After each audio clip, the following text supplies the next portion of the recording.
Hello दोस्तों, बहुत बहुत स्वागत है आप सभी का तुल्यारिस ऑनलाइन क्लासेस में। दोस्तों, आज की इस वीडियो में हम डिस्कस करने वाले हैं राजस्थान की प्रमुख जिलों के विषय में और इस पूरे टॉपिक को अपने एक ही वीडियो में क्लियर करने वाले हैं। दोस्तों, ये टॉपिक आपका राजस्थान की भूगोल वाली यूनिट का है। यहाँ अफवाह प्रणाली को हमने शॉर्ट में देखा था। आज अपने जिलों के विषय में बात करने वाले हैं दोस्तों, संक्षिप्त रूप में, और सारा जो सार है अपने यहाँ पर पढ़ने वाले हैं। और दोस्तों, जितनी इंपॉर्टेंट बातें हो सकती हैं परीक्षा की दृष्टि से, उन सभी को अपने यहाँ पर डिस्कस करने वाले हैं। दोस्तों, वीडियो अच्छा लगी तो इसे लाइक जरूर करना और चैनल पे पहली बार आए हो तो सब्सक्राइब कर लेना, क्योंकि रीट का पूरा सिलेबस केवल आपको यहीं पर करवाया जा रहा है, नहीं बल्कि करवाया जा चुका है। तो चलिएगा शुरू करते हैं आज की क्लास को और बात करते हैं राजस्थान के प्रमुख जिलों के विषय में। तो सबसे पहले तो हम ये देखें कि झील अपने किसे कहते हैं। तो कोई भी ऐसी जल राशि का भाग अपने कह सकते हैं जो कि किसी भूखंड को घेरे रहता है दोस्तों। और झील आप सभी ने देखी होगी। यहाँ एक प्रश्न जो आपसे बनता है सामान्य ज्ञान के लिए ही है, हालांकि यहाँ प्रश्नों में ऐसी कोई बात नहीं है कि वो आपसे पूछा जाए। लिम्नोलॉजी जो है अपने किसे कहते हैं, लिम्नोलॉजी। तो दोस्तों, झीलों का जो अध्ययन होता है उसे अपने लिम्नोलॉजी के नाम से जानते हैं। लिम्नोलॉजी क्या होता है? झीलों का अध्ययन, यानी झील किस प्रकार की होती है, झीलों की विशेषताएं क्या हैं, ये सारी चीजें हम किस में देखते हैं, लिम्नोलॉजी में। जैसे बायोलॉजी होती है वैसे ही ये भी एक सब्जेक्ट के रूप में आप इसको देख सकते हैं दोस्तों। तो दोस्तों, यहाँ ध्यान देने वाली बात ये है कि जैसे अपने ये कहें कि पृथ्वी के हमारे अंदर जो है, जैसे ये हमारा भूपटल है, तो इसके नीचे एक प्लास्टिक दुर्बल मंडल है जहाँ पर हॉटस्पॉट होने के कारण, इन शॉर्ट ही मैं आपको समझा रहा हूँ कि कुछ भूगर्भिक हलचलें होती हैं और इन आंतरिक हलचलों के कारण भी झीलों का निर्माण हो जाता है। जैसे कोई गड्ढा बन गया और उसमें पानी भर गया तो वो झील होगी दोस्तों। तो इस प्रकार से आंतरिक, ये कौन सी घटनाएं हैं दोस्तों? आंतरिक है। आंतरिक घटनाओं के कारण जो झील बनती है उसे अपने विवर्तनिक झील कहते हैं। कौन सी झील कहते हैं दोस्तों? विवर्तनिक झील कहते हैं। और ये मैं आपको क्यों बता रहा हूँ? इसलिए बता रहा हूँ क्योंकि राजस्थान में इस प्रकार की एक झील है। कौन सी झील होगी? नक्की झील जो है वो इसी प्रकार की एक झील मानी जाती है दोस्तों। और इसी प्रकार से एक आपने शब्द सुना होगा, काला डेरा। वास्तव में ये कोल्डेरा होता है, जैसा भी लिखा हुआ है उसको देख लीजिएगा। तो कोल्डेरा किसे कहते हैं दोस्तों? जैसे मान लीजिएगा ये हमारा कोई ज्वालामुखी है ना, इससे उद्गार निकलता है ज्वालामुखी से। तो ये ज्वालामुखी का मुख जब छोटा होता है तब तो हम उसे कहते हैं क्रेटर, यानी ये मुख क्या है? छोटा है। और कई बार देखिएगा ज्वालामुखी का विस्फोट ज्यादा था और मान लीजिएगा ये इतना इतना फट गया, और ये जब मुख बड़ा हो जाता है तो इस बड़े मुख को अपने क्या कहते हैं? कोल्डेरा। अब इस क्रेटर में देखिएगा जब पानी भर गया तो उसे अपने क्रेटर झील कहेंगे, कोल्डेरा। अब मान लीजिएगा इस प्रकार का ज्वालामुखी था कि अब उनमें उद्गार जो है वो नहीं होता है, ठंडे हो गए, अब उसमें पानी भर गया, तो इस प्रकार से बनी झील को अपने कोल्डेरा झील कहेंगे और ये कहलाती है क्रेटर झील। तो अब मैं ये आपको क्यों बता रहा हूं दोस्तों? क्योंकि कोल्डेरा जो झील है, इस प्रकार की झील, जैसे एक लोनार झील का नाम आपने सुना होगा, महाराष्ट्र में है, उसी प्रकार से राजस्थान में भी कोल्डेरा झील है और काफी फेमस है दोस्तों। पुष्कर जो झील है इसका नाम आपने सुना होगा, ये एक प्रकार की कोल्डेरा झील है। इसी प्रकार से एक और झील है रामगढ़ झील। कौन सी झील दोस्तों? रामगढ़ झील, जो कि बारां में है।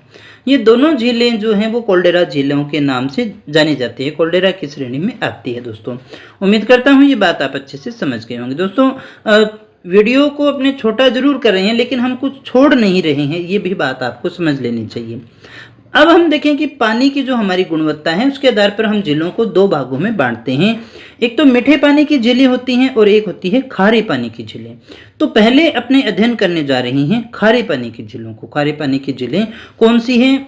तो दोस्तों, एक आपको याद रखना है, अगर आपसे पूछा जाए कि सर्वाधिक जो खारे पानी की झीलें हैं वो कहाँ हैं दोस्तों, तो राजस्थान में है। सर्वाधिक खारे पानी की झीलें कहाँ हैं देश में? तो राजस्थान में है। और इसके होने का मुख्य कारण क्या है दोस्तों? इसके मुख्य होने का जो मुख्य कारण अपना रह गया कि ये जो अपनी अरावली रहेगी दोस्तों, अरावली के पश्चिम में ये जो अपना रेगिस्तान रह गया, ये रेगिस्तान माना जाता है टेथिस सागर का अवशेष। किसका अवशेष मानते हैं? टेथिस सागर का अवशेष मानते हैं। और सागर का जल क्या होता है? खारा होता है। इसी कारण यहाँ पर लवणीयता है। इसी के कारण ये जो अरावली है ना दोस्तों, इस अरावली के पश्चिम में जो भी झीलें मिलेंगी वो आपको कैसी मिलेंगी? खारी मिलेंगी। और अरावली के इधर मिलेंगी वो कैसी मिलेंगी? मीठी मिलेंगी।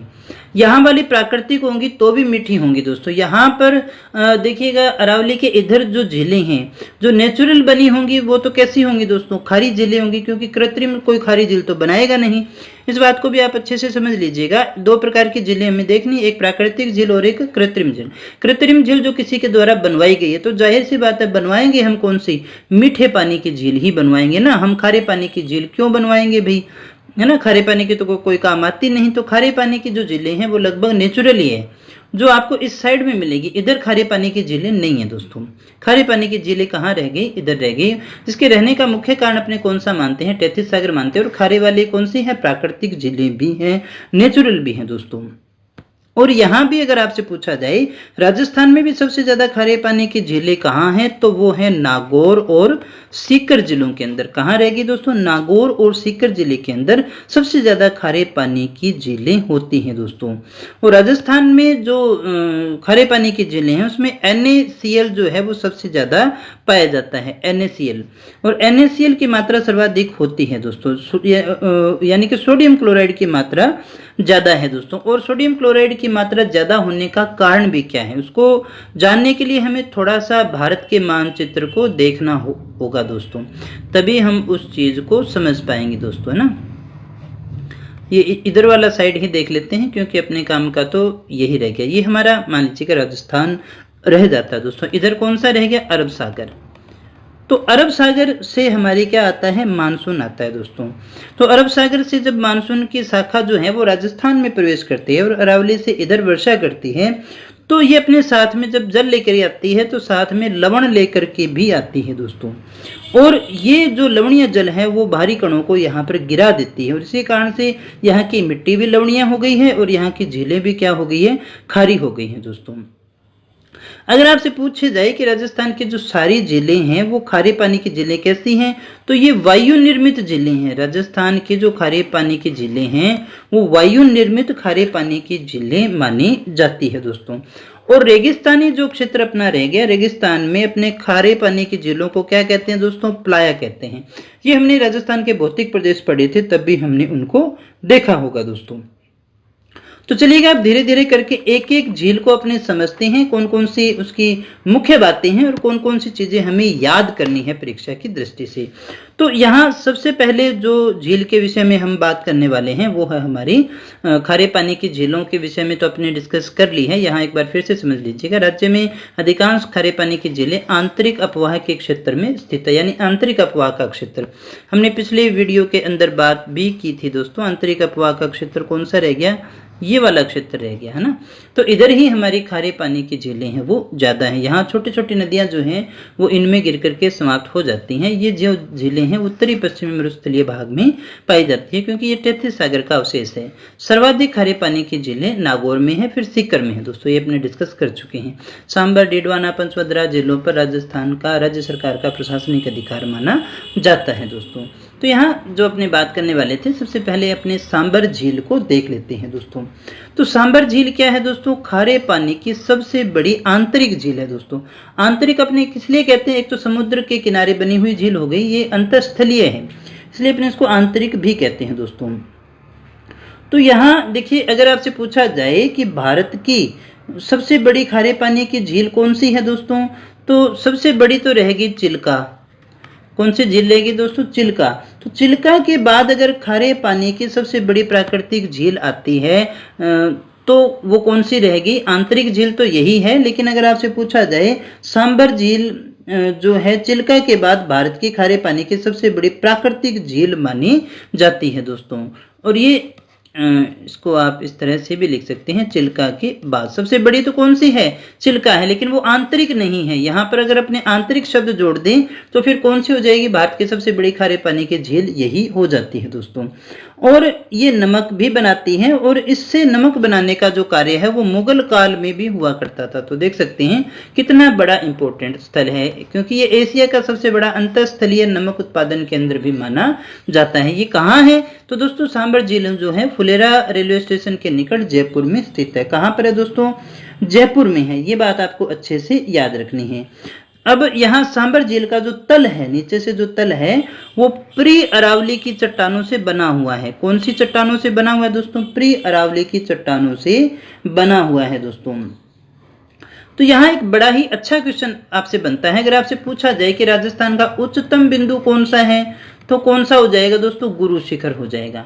और अगर आपसे पूछा जाए राजस्थान का निम्नतम बिंदु कौन सा है, सबसे नीचा स्थल कौन सा है, तो दोस्तों आंसर क्या हो जाएगा? हमारा आंसर हो जाएगा सांभर झील जो है वो सबसे निचले स्थान पर आती है, यानी वो सबसे नीचे की झील है दोस्तों।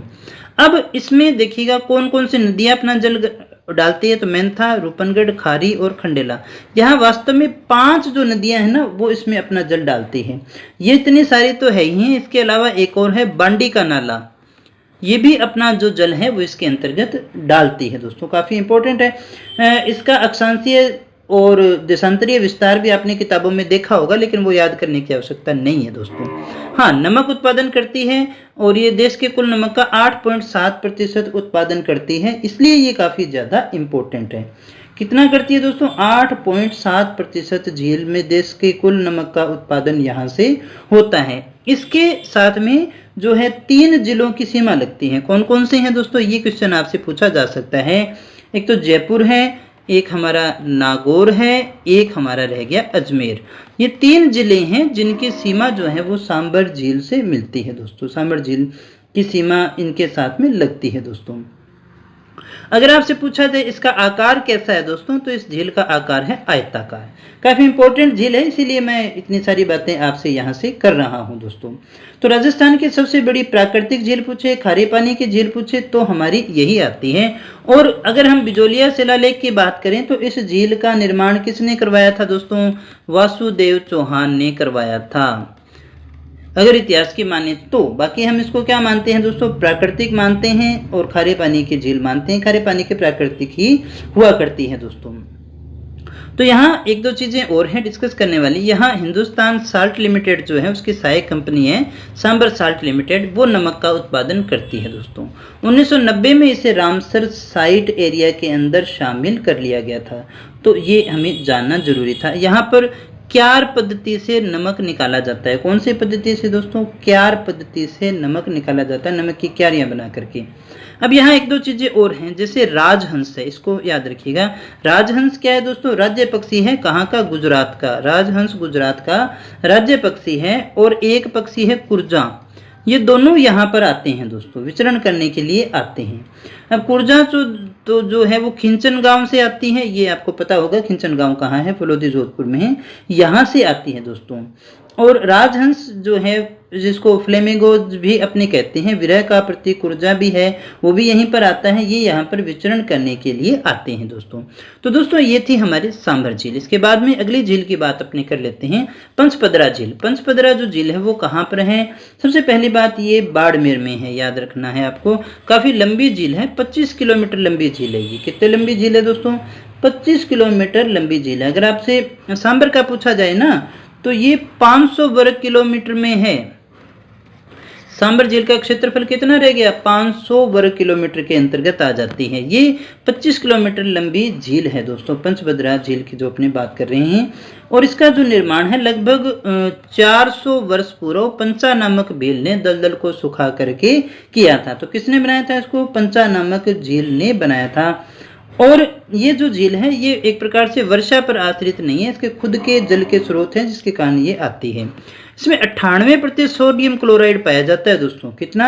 98% सोडियम क्लोराइड यानी NaCl पाया जाता है। और इसीलिए ये सबसे बेस्ट और सबसे खारा नमक माना जाता है। ये सबसे बेस्ट है और सबसे खारा नमक यही माना जाता है। यहाँ पर कुएं बनाकर भी नमक का उत्पादन किया जाता है दोस्तों। और अगर आपसे पूछा जाए कि भारत की सबसे खारी झील कौन सी है, तो यही रहेगा आंसर। भारत की सबसे खारी झील यानी सबसे ज्यादा लवणीयता किसमें होगी? वो इसी में है। तो पंचपदरा जो झील है स्वाद के अंदर ये भी साथ में जोड़ लेना। स्वाद के अंदर सबसे खारी झील कौन सी है, वो हमारी पंचभद्रा है दोस्तों। ये सबसे खारा नमक भी माना जाता है दोस्तों, और इसीलिए इसमें खारे होने के कारण जाती है खारवाल, खारा से खारवाल याद रख लीजिएगा। खारवाल जो जाति है वो यहाँ पर नमक का उत्पादन करती है। किस विधि से करती है, तो मोरली नामक झाड़ी है, उसको उस पानी में डाल देती है, वो सूख जाती है, तो फिर उसको हिला करके नमक उत्पादन कर लेती है। एक वायु प्रवाह प्रणाली के द्वारा भी नमक उत्पादन यहाँ पर होता है, जिसे हम क्या कहते हैं, रेस्ता के नाम से जानते हैं दोस्तों। राजस्थान साल्ट वर्क्स के द्वारा 1960 से यहाँ पर नमक का उत्पादन किया जा रहा है। पहले यहाँ पर बहुत सारी खानें हुआ करती थी, लगभग 1920 खानें हुआ करती थी, लेकिन वर्तमान में 197 खानें ही रह गई हैं। तो यहाँ से नमक उत्पादन होता है दोस्तों। एक हमने यहाँ अभी देखा था कि यहाँ से कुएं बनाकर नमक उत्पादन किया जाता है। कैसे किया जाता है दोस्तों, कुएं बनाकर, और इन्हें अपने क्या कहते हैं, कोसिया के नाम से जानते हैं। तो कोसिया क्या है दोस्तों, कुएं हैं जिसमें से अपने नमक बनाने का कार्य करते हैं। आगे बढ़ते हैं अगली झील की ओर, डीडवाना झील में घूमने चलते हैं। तो ये जो डीडवाना झील है ये कहाँ है दोस्तों, ये नागौर में है। ये कहाँ है दोस्तों, नागौर में। हो सकता है मेरी स्पीड आपको ज़्यादा लग रही हो, आपके हाथ में है, आप इसे 0.75 पर कर लेंगे तो थोड़ी कम लग जाएगी। अगर मैं धीरे बोलूँगा तो आप इसको फिर भी 1.5 पे करके आपको सुनना ही है। तो इसको इसी तरह से मैनेज करने की कोशिश कीजिएगा, ज़्यादा लगे तो कम कर लीजिएगा। बाकी मैं ये मानता हूँ कि आप काफ़ी कुछ पढ़ चुके हैं और अभी हमारा जो समय है वो रिवीजन का है, तो हमारी थोड़ी पढ़ने की स्पीड होनी चाहिए। और किसी भी विद्यार्थी के लिए आवश्यक है कि उसकी रीडिंग स्पीड जो है ना वो अच्छी होनी चाहिए, तभी वो अच्छा स्टूडेंट हो सकता है और अच्छी तरह से याद कर सकता है दोस्तों। तो चलिएगा बात करते हैं हम डीडवाना झील के विषय में। डीडवाना झील कहाँ है, नागौर में है, और इसमें क्या पाया जाता है दोस्तों, सोडियम सल्फेट पाया जाता है। ये हमें याद रखना है।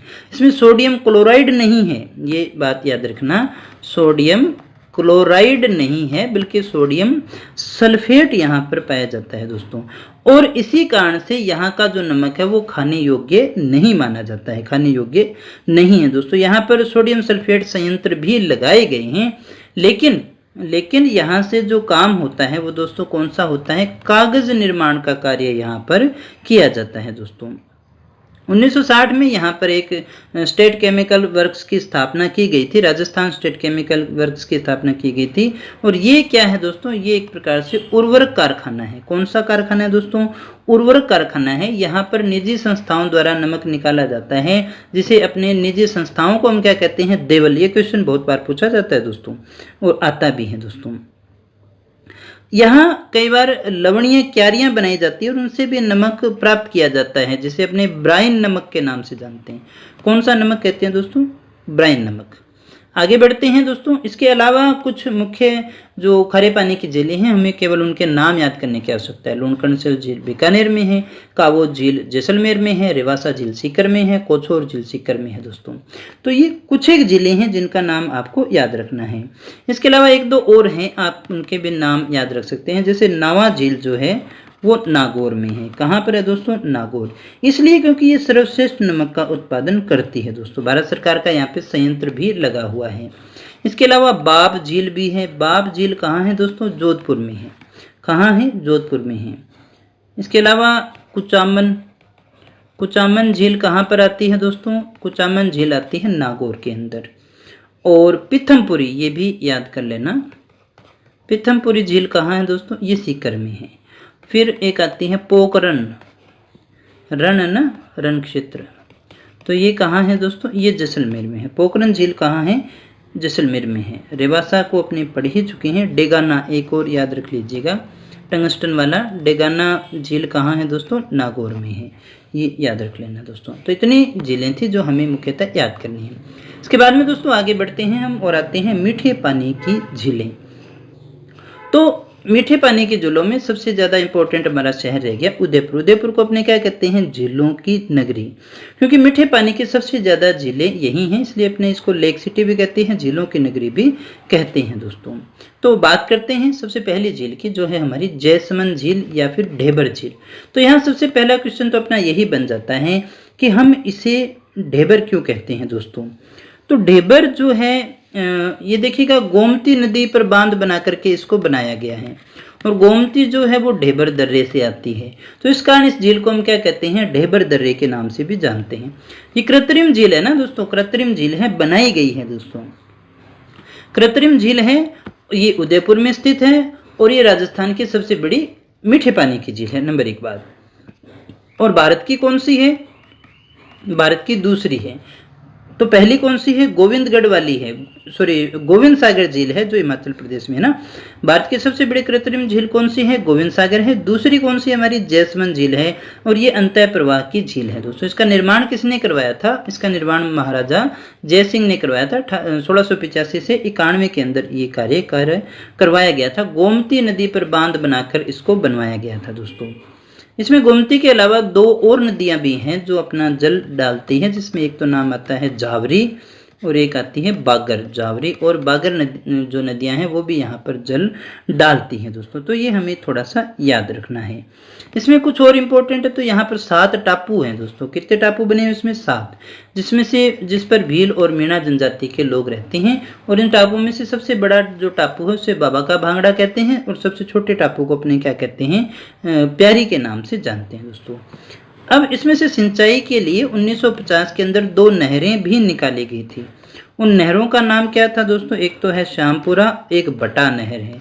ये 2 नहरें हैं, ये भी निकाली गई थी, सिंचाई के लिए ये निकाली गई थी दोस्तों। लगभग 125 किलोमीटर लंबी हैं ये दोनों, तो काफी इंपॉर्टेंट भी है ना। अब देखिएगा इसमें क्या बनी हुई है दोस्तों, ओदियां भी बनी हुई है। कितनी बनी हुई है दोस्तों, 6 ओदियां बनी हुई है।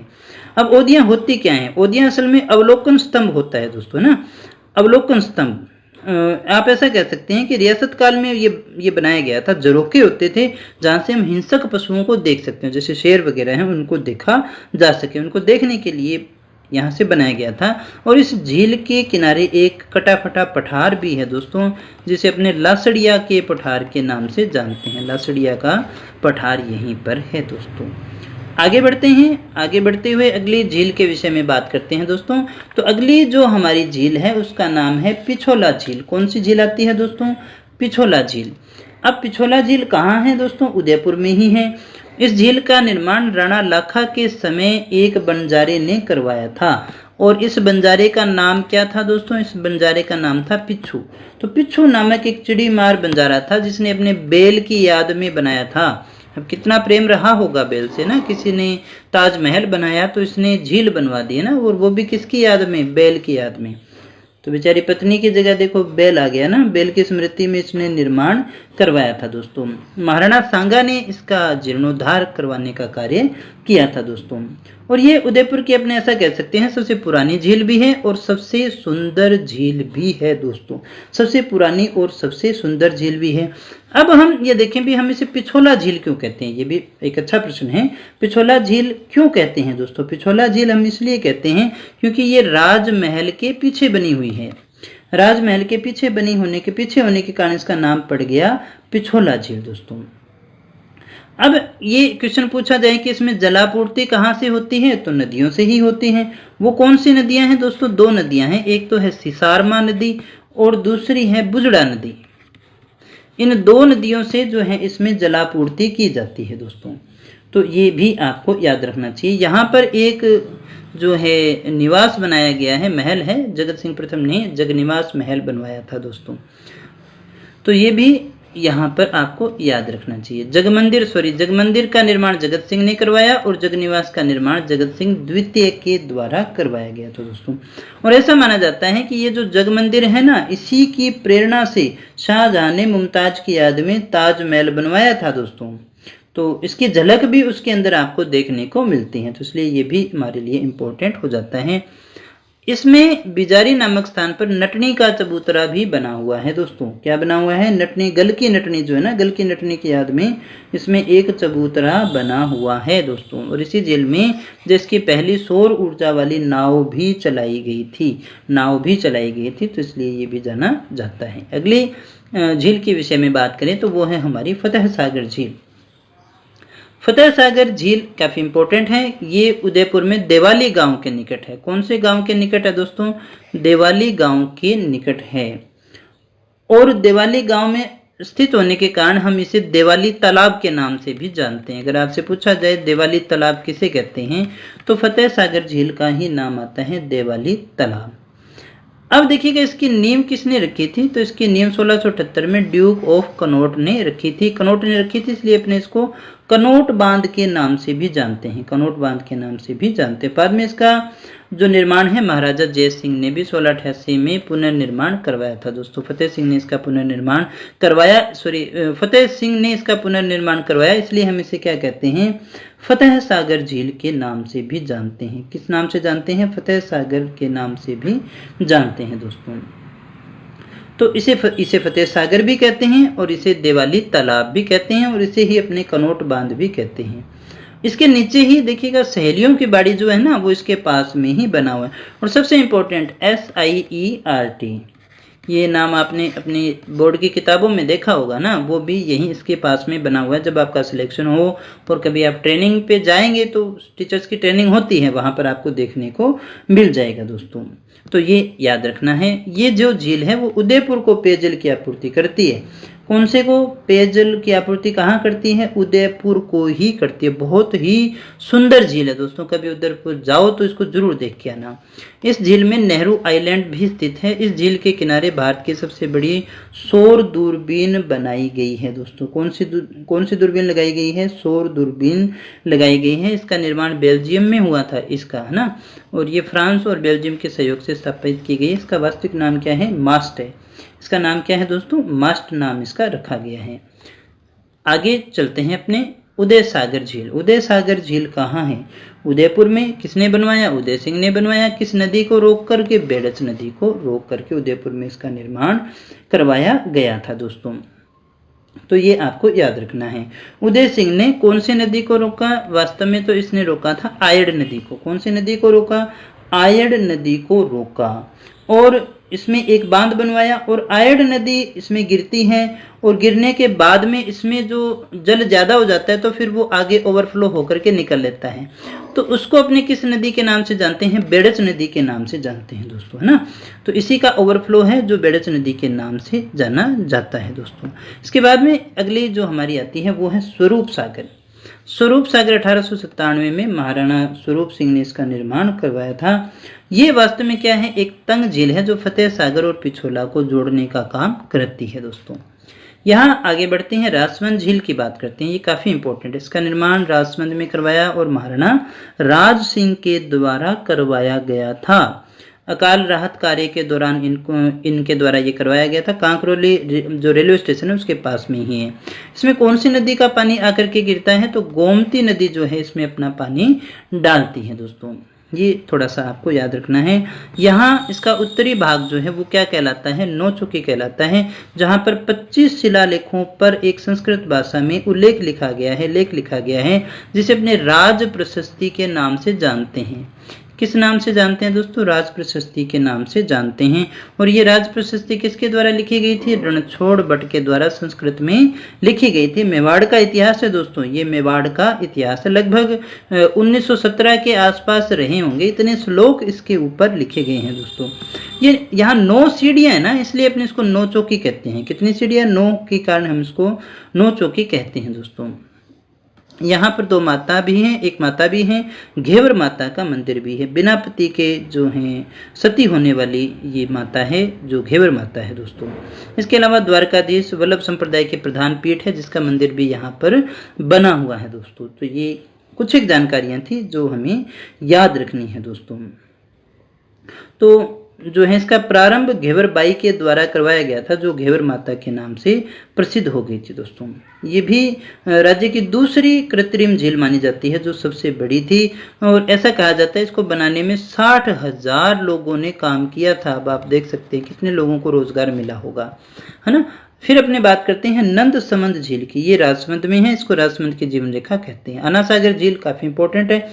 इसका जो निर्माण है अजमेर में 1137 में आना जी ने चंद्रा नदी को रोककर करवाया था। अब ये जाने भी चंद्रा नदी को रोक करके क्यों करवाया था दोस्तों, चंद्रा या लूणी नदी भी कहते हैं। अन्य स्रोत में इसका नाम जो है वो बांडी भी आता है दोस्तों।